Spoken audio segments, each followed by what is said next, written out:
Hi guys, welcome to another video. അപ്പോൾ ഇന്ന് നമ്മൾ ലോട്ട് സൈസും പിപ്പും എന്താണെന്ന് നമ്മൾ നോക്കാൻ പോണത്. അപ്പോൾ welcome to the video guys. അപ്പോൾ നമ്മൾ ഇന്ന് പിപ്പും ലോട്ട് സൈസും ആണ് നോക്കാൻ പോകുന്നത്. അപ്പോൾ പിപ്പ് എന്ന് പറഞ്ഞാൽ യൂണിറ്റ് ഓഫ് മെഷർമെൻ്റ് ആണ്. ഫോറക്സ് മാർക്കറ്റിലെ യൂണിറ്റ് ഓഫ് മെഷർമെൻറ്റിനാണ് പിപ്പ് എന്ന് ഉദ്ദേശിക്കുന്നത്. ഇപ്പോൾ നമ്മൾ വെയിറ്റ് എടുക്കുമ്പോൾ നമ്മൾ കിലോഗ്രാം എന്ന് പറയണ പോലെ തന്നെ, ഇപ്പോൾ വാട്ടർ എടുക്കുമ്പോൾ നമ്മൾ ലിറ്റർ എന്ന് പറയണ പോലെ തന്നെ ഫോറക്സ് മാർക്കറ്റിലെ യൂണിറ്റ് ഓഫ് മെഷർമെൻറ്റിനാണ് നമ്മൾ പിപ്പ് എന്ന് പറയുന്നത്. അപ്പോൾ പിപ്പ് വേരി ചെയ്യും എന്ന് പറഞ്ഞാൽ, ഇപ്പോൾ മോസ്റ്റ് ഓഫ് ദ ഫോറക്സ് സ്പേസിൽ ഒരു പിപ്പ് എന്ന് പറഞ്ഞു കഴിഞ്ഞാൽ 4th ഡെസിമൽ പ്ലേസ് ആണ്. എന്ന് പറഞ്ഞാൽ 4th ഡെസിമൽ 0.001 ആണെങ്കിൽ ഇത് 1 പിപ്പാണ്. അപ്പോൾ ഈ 4th ഡെസിമൽ പ്ലേസിനാണ് 1 പിപ്പ് നമ്മൾ ഉദ്ദേശിക്കുന്നത്. JPY പേസിൽ മാത്രം 0.01 സെക്കൻഡ് ഡെസിമൽ പ്ലേസിലാണ് 1 പിപ്പ് നമ്മൾ ഉദ്ദേശിക്കുന്നത്. ഇപ്പോൾ നമ്മൾ ഫോർ എക്സാമ്പിൾ GBP USD നമ്മൾ കഴിഞ്ഞ വീഡിയോയിൽ പറഞ്ഞ പോലെ തന്നെ GBP USD എക്സാമ്പിൾ എടുക്കുകയാണെങ്കിൽ, മാർക്കറ്റ് 1.1000 അവിടെ നിന്ന് മാർക്കറ്റ് 1.10010 മൂവ് ചെയ്യുമ്പോൾ ഓൾമോസ്റ്റ് 10 പിപ്സ്. അപ്പോൾ ഈ ഡിഫറൻസിനാണ്, ഈ ലാസ്റ്റ് വരുന്ന ഈ ഡിഫറൻസിനാണ് നമ്മൾ 10 പിപ്സ് നമ്മൾ കാൽക്കുലേറ്റ് ചെയ്യുന്നത്. JPY പേസിൽ 1.00 ടു 1.10 വരെ മാർക്കറ്റ് മൂവ് ചെയ്യുമ്പോൾ 10 പിപ്സ് ആണ്. എന്ന് പറഞ്ഞാൽ സെക്കൻഡ് ഡെസിമൽ പ്ലേസിൽ മാർക്കറ്റിൻ്റെ മൂവ്മെൻറ്റിനാണ് നമ്മൾ പിപ്പ് കാൽക്കുലേറ്റ് ചെയ്യുന്നത്. ഇനി ലോട്ട് സൈസ് നോക്കാം. ലോട്ട് സൈസ് 3 രീതിയിലാണുള്ളത്: മൈക്രോ ലോട്ട്, മിനി ലോട്ട്, സ്റ്റാൻഡേർഡ് ലോട്ട്. മൈക്രോ ലോട്ട് യൂസ് ചെയ്യുമ്പോൾ 0.01 ആയിരിക്കും നമ്മൾ എൻ്റർ ചെയ്യുന്നത്. അപ്പോൾ 0.01 എൻ്റർ ചെയ്ത് കഴിഞ്ഞാൽ ഒരു പിപ്പ് മൂവ്മെൻറ്റിന് നമുക്ക് 10 സെൻറ്റ് ആയിരിക്കും കിട്ടുന്നത്. മിനി ലോട്ടിൽ 0.10 ആയിരിക്കും നമ്മുടെ ലോട്ട് സൈസ്. അപ്പോൾ നമുക്ക് എത്ര ഡോളർ കിട്ടും? $1 കിട്ടും. സ്റ്റാൻഡേർഡ് ലോട്ടിൽ നമ്മുടെ ലോട്ട് സൈസ് എന്ന് പറഞ്ഞു കഴിഞ്ഞാൽ 1.00 ആയിരിക്കും. അപ്പോൾ നമുക്ക് ഒരു പിപ്പ് മൂവ്മെൻറ്റിന് $10 കിട്ടും. ഇനി നമുക്ക് 10 പിപ്പ് മൂവ്മെൻറ്റ്സിന് എത്ര ഡോളർ കിട്ടുമെന്ന് നോക്കാം. ഇപ്പോൾ നമ്മുടെ മൈക്രോ ലോട്ട് യൂസ് ചെയ്യുകയാണെങ്കിൽ 0.01 യൂസ് ചെയ്യുകയാണെങ്കിൽ നമുക്ക് $1 കിട്ടും.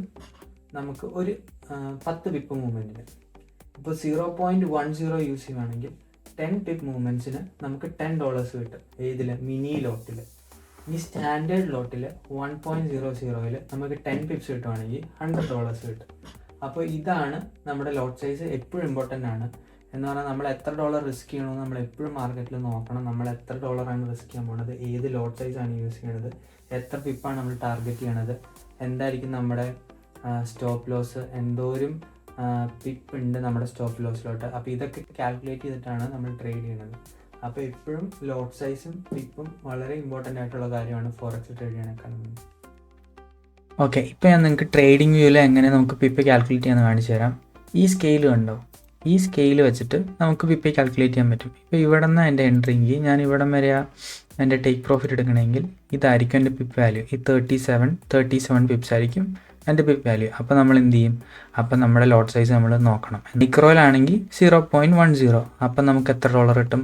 $3.07 കിട്ടും. ഇപ്പം നമ്മുടെ മിനിയിലാണെങ്കിൽ 0.10 നമുക്ക് $37 കിട്ടും. ഇനിയിപ്പോൾ നമ്മൾ സ്റ്റാൻഡേർഡ് ലോട്ട് സൈസ് യൂസ് ചെയ്യണമെങ്കിൽ നമുക്ക് $370 കിട്ടും. ഇത്രയും ഒരു മൂവ്മെൻറ്റിന്. ഞാനിനി നിങ്ങൾക്ക് JPY പേസിൻ്റെ കാണിച്ചു തരാം. ഇപ്പോൾ ഇവിടെ നിന്ന് നമ്മൾ സെൽ എടുക്കണമെങ്കിൽ ഓൾമോസ്റ്റ് 40 പിപ്സ് ഉണ്ട്. അപ്പോൾ നമ്മുടെ ലോട്ട് സൈസ് യൂസ് ചെയ്ത് എങ്ങനെയായിരിക്കും? നമ്മൾ 0.01 ലോട്ട് സൈസ് യൂസ് ചെയ്യുകയാണെങ്കിൽ നമുക്ക് ഓൾമോസ്റ്റ് $4 കിട്ടും. 0.10 യൂസ് ചെയ്യുകയാണെങ്കിൽ $40 കിട്ടും. 1.0 യൂസ് ചെയ്യുകയാണെങ്കിൽ നമുക്ക് $400 കിട്ടും. പക്ഷേ ഇതിൻ്റെ ഇത് കണ്ടോ? സെക്കൻഡ് ഡെസിമൽ പോയിൻ്റാണ് പിപ്പ് വാല്യൂ കാൽക്കുലേറ്റ് ചെയ്യണത്. അപ്പോൾ അതാണ് JPYയും ബാക്കിയുള്ള പേസും തമ്മിലുള്ള വ്യത്യാസം. ഇതിൽ കണ്ടോ? ഇപ്പോൾ GBP USD almost 4 pips move ചെയ്തു. അപ്പോൾ മൈക്രോയിലും മിനിയിലും സ്റ്റാൻഡേർഡിലുള്ള വ്യത്യാസം കണ്ടോ? മൈക്രോയിൽ നമുക്ക് ഓൾമോസ്റ്റ് 40 സെൻറ്റ്സ് കിട്ടി, മിനിയിൽ നമുക്ക് $4 കിട്ടി, സ്റ്റാൻഡേർഡിൽ നമുക്ക് $40 കിട്ടി. അപ്പോൾ ഇതാണ് നമ്മുടെ ലോട്ട് സൈസ് വെച്ചിട്ട് നമ്മൾ പിപ്പ് കാൽക്കുലേറ്റ് ചെയ്ത് ട്രേഡ് ചെയ്യണത് എങ്ങനെയാണെന്ന് വെച്ച് കഴിഞ്ഞാൽ. അപ്പോൾ thank you for watching this video guys. അപ്പോൾ അടുത്ത വീഡിയോ ആയിട്ട് വീണ്ടും കാണാം.